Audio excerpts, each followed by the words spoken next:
உங்கள் favourite TV ஷோக்களை இனி miss பண்ண தேவையில்லை. ZEE5 இல் முற்றிலும் இலவசமாக காணுங்கள். இங்கேயும் எப்பொழுதும். ராதா, யார் அது? யார்கிட்ட இருந்து மோகன முதல்ல நீ பறிச்ச?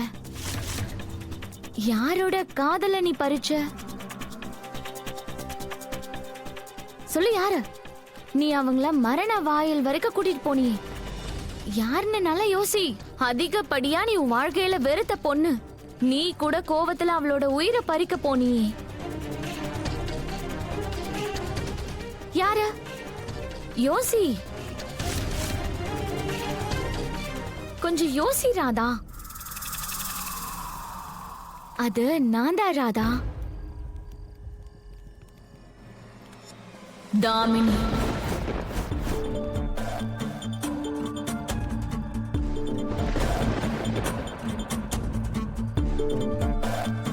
உன்ன மாதிரி அரக்கிங்களுக்கு வாழ்றதுக்கு உரிமையே கிடையாது. இன்னைக்கு நான் உன்னை கொல்லாம விட மாட்டேன்.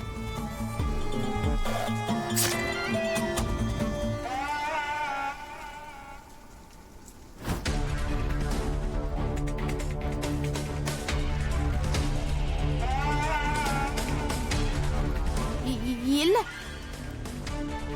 இல்ல, இது எப்படி சாத்தியமாகும்? தாமினி அந்த பள்ளத்துல விழுந்துட்டு, அவ விழும்போது நானே என் 2 கண்ணால பார்த்தேன்.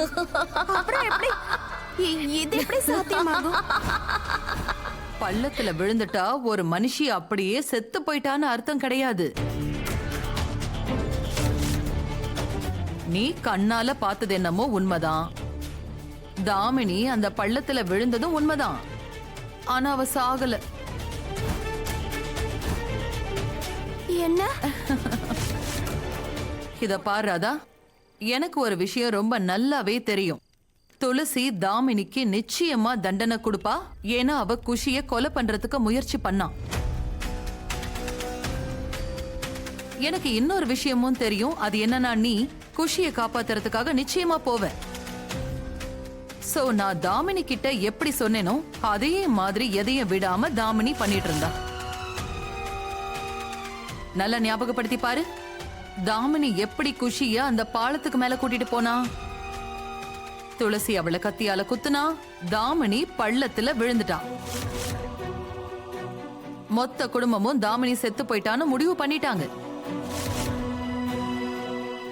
அங்கதான் கதையில நான் ஒரு ட்விஸ்ட வச்சராதா.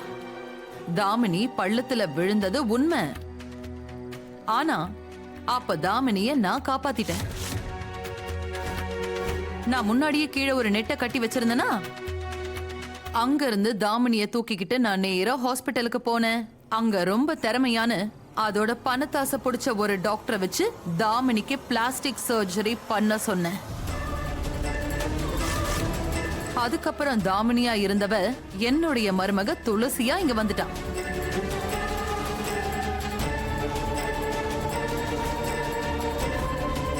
ZEE5 ஆப்பை டவுன்லோட் செய்து அனைத்து எபிசோடுகளையும் இலவசமாக பாருங்க.